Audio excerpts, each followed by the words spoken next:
Hi everyone and welcome to the very first episode of my new series called Midlife Midweek Ramblings. And I'm already thinking of changing the name of that because it's a real mouthful. So if you can think of something else to call it, please let me know in the comments. Anyone who is a new subscriber, welcome. Anyone who has been here before, welcome back. My name is Amanda Thebe.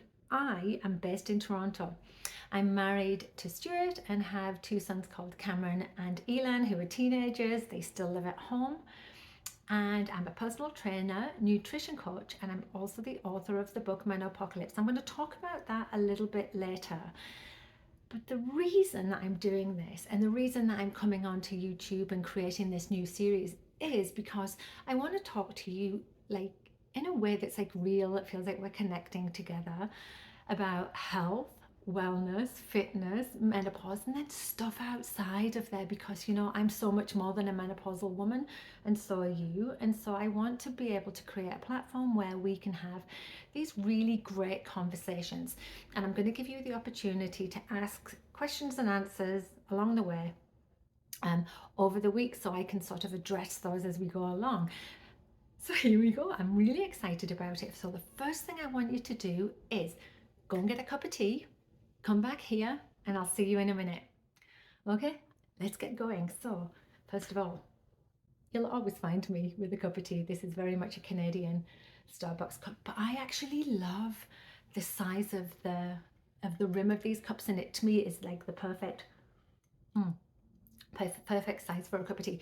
I'm drinking Sleepy Time tea today.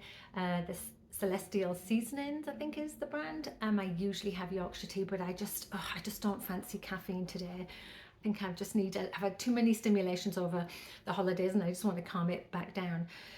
So on the episode today, what we're going to talk about is, it's New Year, and we hear all of the like New Year, New You resolutions and the toxic dieting sort of marketing that's out there, and it's really, really exhausting. And one of the things that really frustrates me about this, especially for menopausal women, is that most of the stuff that's like pushed out there to us is typically not backed by a ton of data and a ton of science.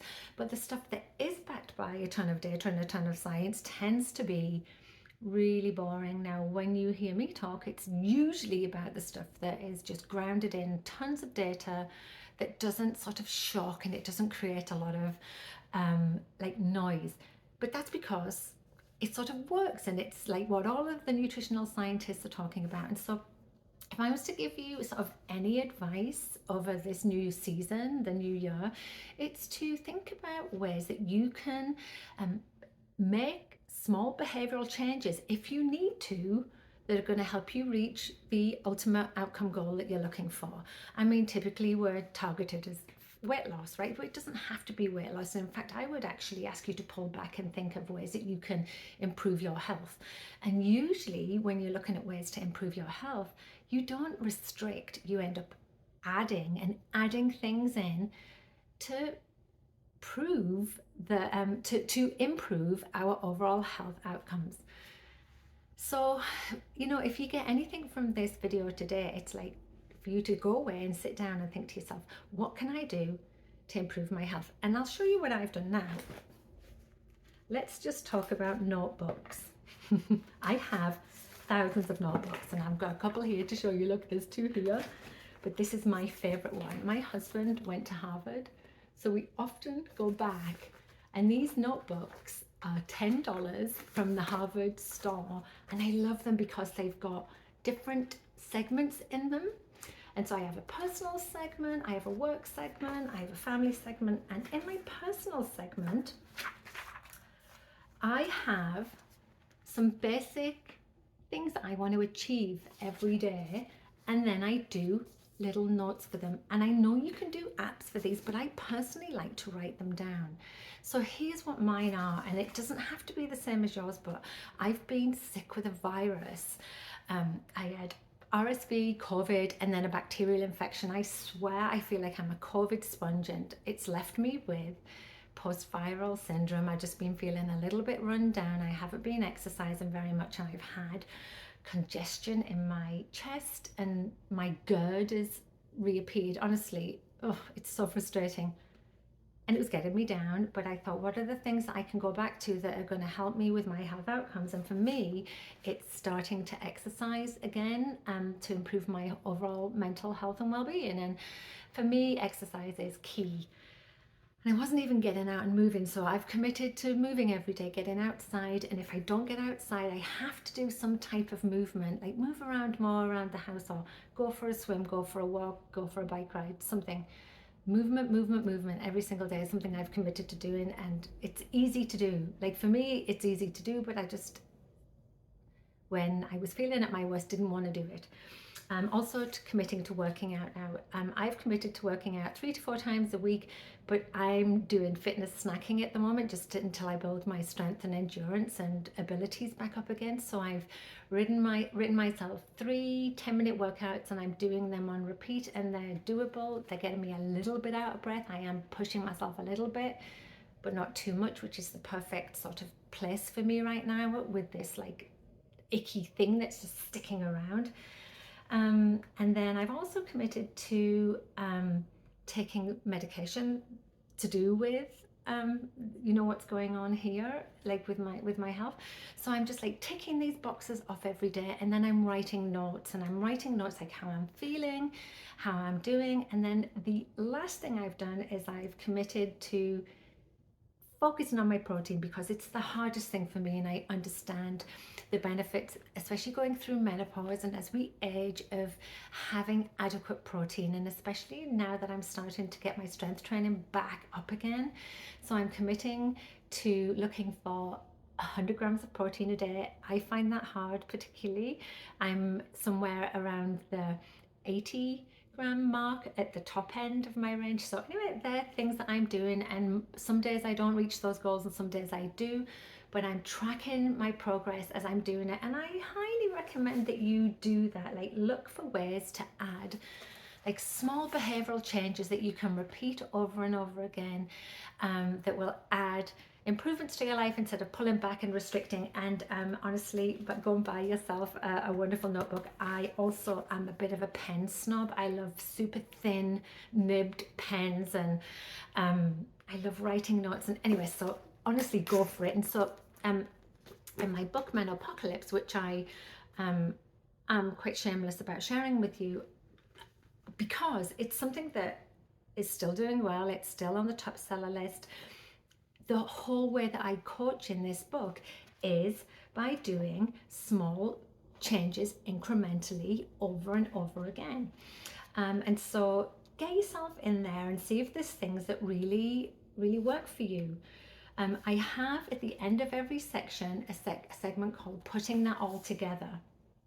And so, for example, when I talk about nutrition, I talk about how to eat and not just what to eat, because we've, as a nation of people, become very mindless in the way we eat. And so just bringing back some awareness to how you eat actually can help with, like maybe reducing overall consumption or slowing your eating down, so it helps with your digestion. And so how to do it: eat until you're satisfied. How many times do we try and clear our plate instead of just eating enough?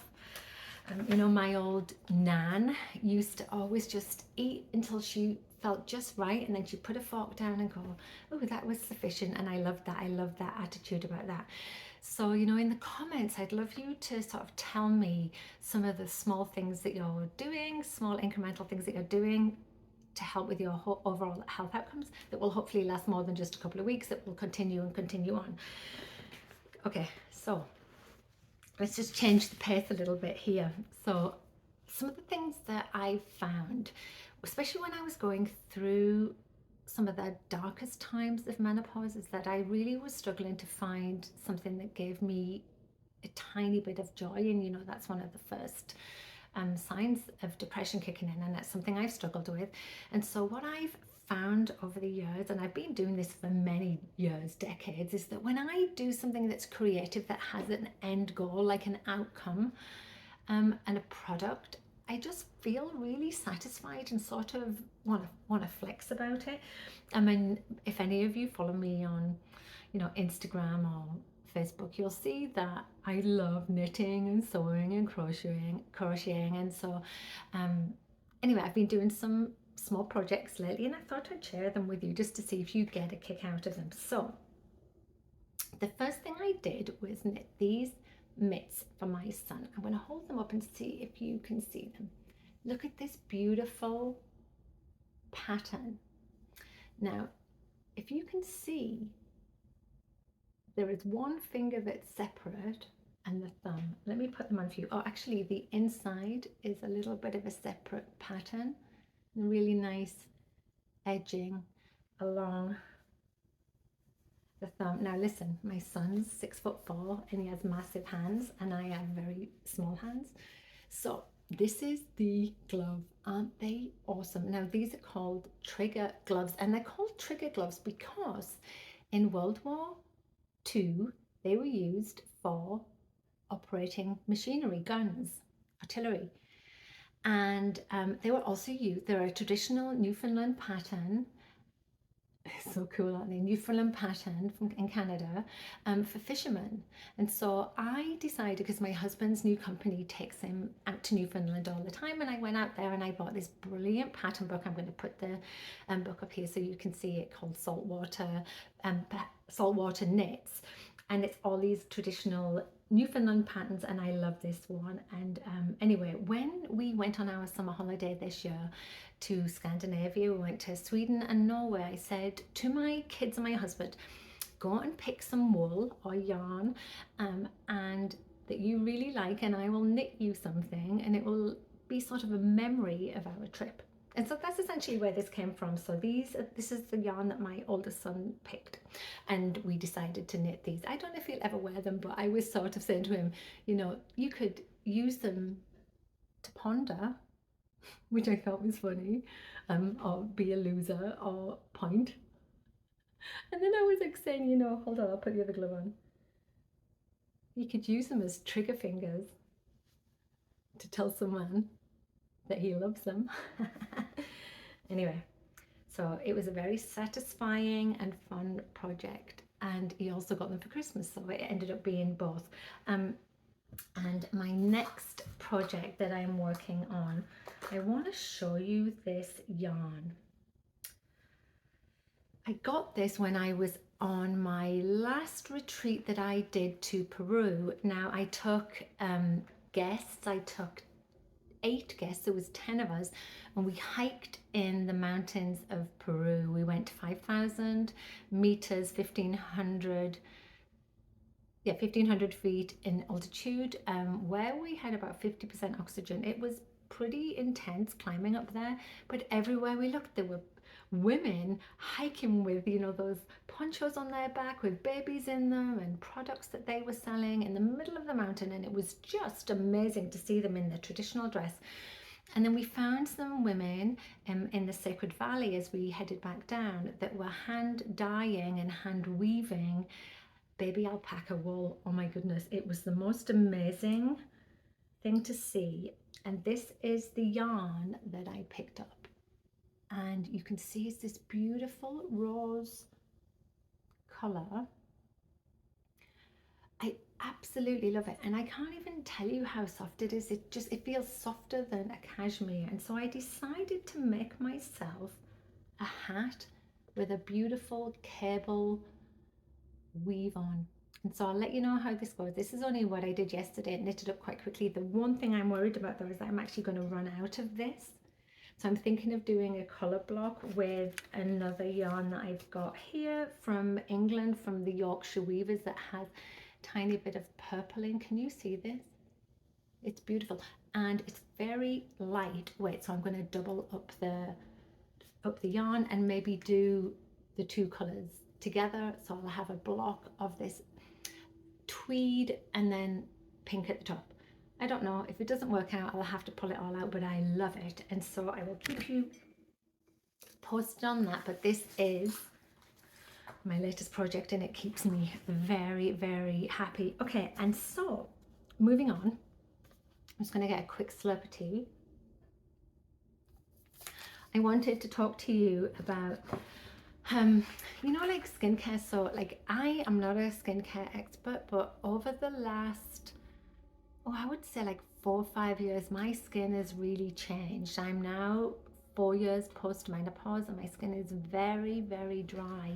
And so, I think over the next coming weeks, I'm going to share with you my skincare routine and maybe some makeup products that I've bought because um, I'm not somebody that's ever done anything cosmetic like Botox or fillers.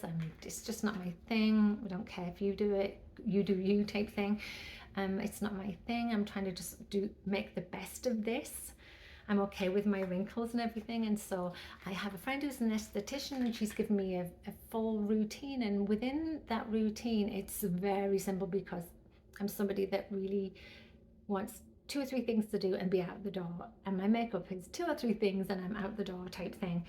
And so I'm going to share with you a few products that I'm going to be using and or have used and really like over the next few weeks.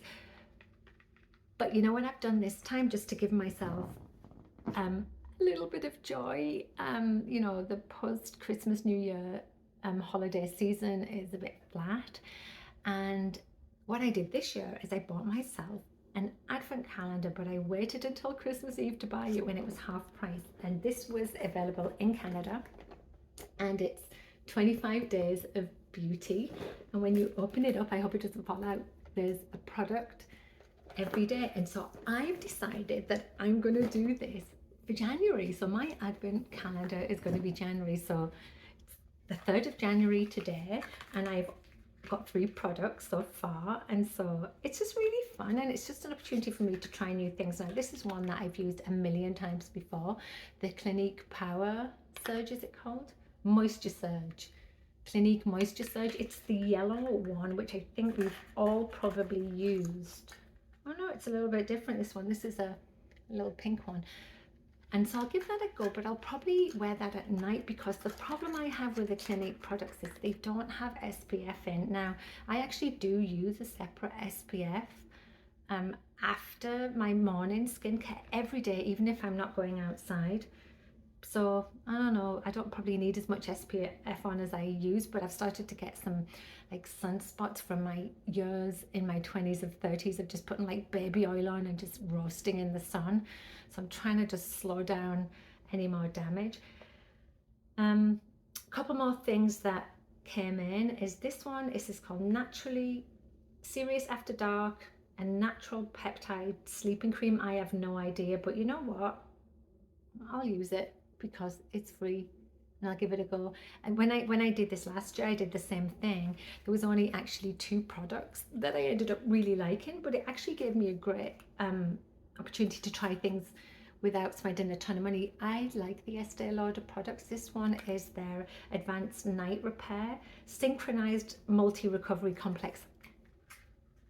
Really no idea what that means, but you may have seen this one in their stores. So you know what, that'll probably last me, I would think, a month because you don't really need very much. And I do use a retin-A before I go to bed twice a week, sometimes 3 times a week. It's just like literally when I remember.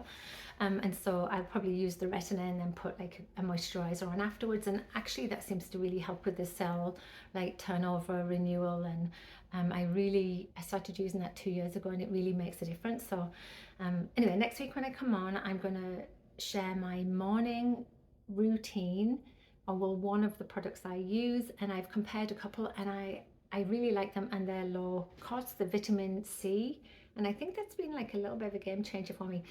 Okay, so it's very, very short episode this week, but I really just wanted the opportunity to come on and talk to you about, you know, health and wellness. So please, please put down in the comments how you're going to make improvements to your health if you need to, or how you're going to start something new without falling off the cliff. And then anything else you'd like me to share with regard to just stuff that would be interesting to women in midlife. I'm sure this is going to sort of like evolve over time. I'm actually getting a new camera next week as well, so I'm recording this on my phone, so I do hope it works out. And so it's going to be hopefully a little bit more polished than this. And also, I don't love the background I've got here. So I moved to Toronto a year ago. So actually when I came over to Toronto, it was 20 years ago. Then I moved to Texas for 4 years and I've come back to Toronto. I'm actually a Canadian. I did my Canadian citizenship and I've been looking for a house for over a year and we just can't find one. So we're in a rented accommodation at the moment. There are boxes all over. None of my stuff's out. I don't like it, but it's a home and it's fine. But I'm not going to do anything fancy in the background. It just is what it is. And actually, I've just realized I've all got a Christmas decoration out in the corner. So maybe I'll just keep him there. He's quite cute. Anyway, so thank you for stopping by. Anything that I've mentioned is with regard to products will always be in the show notes below. I do want to give you a reminder, a little bit of admin, that if you go to my website amandathebe.com, for anyone that's in menopause that needs help with menopause resources, like what medications are available to you, either hormonal or non-hormonal, what organizations can support you, how to find a menopause doctor, any studies or anything that's interesting to you, you can go to my website and you can either subscribe and download the resources or just go to the resources section. That's there for you. You can also follow me on Instagram, which is my own private playground, and I have a little bit of fun over there, but I also try and add some value. And then in addition to that, you can also find out where to buy my book. And just to remind you that in the book there, if you're wanting to start a strength training program, there is an introduction to strength training program complete with pictures. And if you get the Kindle version actually comes with a supplement you can download. And so all the exercises are in there for a 12-week program. And yeah, and if you do that and you want to ask me any questions and I give you an idea of how to program that, it's all in there. And I know loads of women that have started it and really taken to strength training. And one of the episodes over the next coming weeks, I'm going to tell you reasons why you should be strength training. Anyway, the whole point of this was I was going to ramble on, and I really do believe I rambled on. So I hope you enjoyed that. I would love to hear what you feel about this new weekly show. I'd love to see you come back next week. Again, bring a cup of tea, bring your questions, and yeah, bye for now. Thanks very much for tuning in. Bye.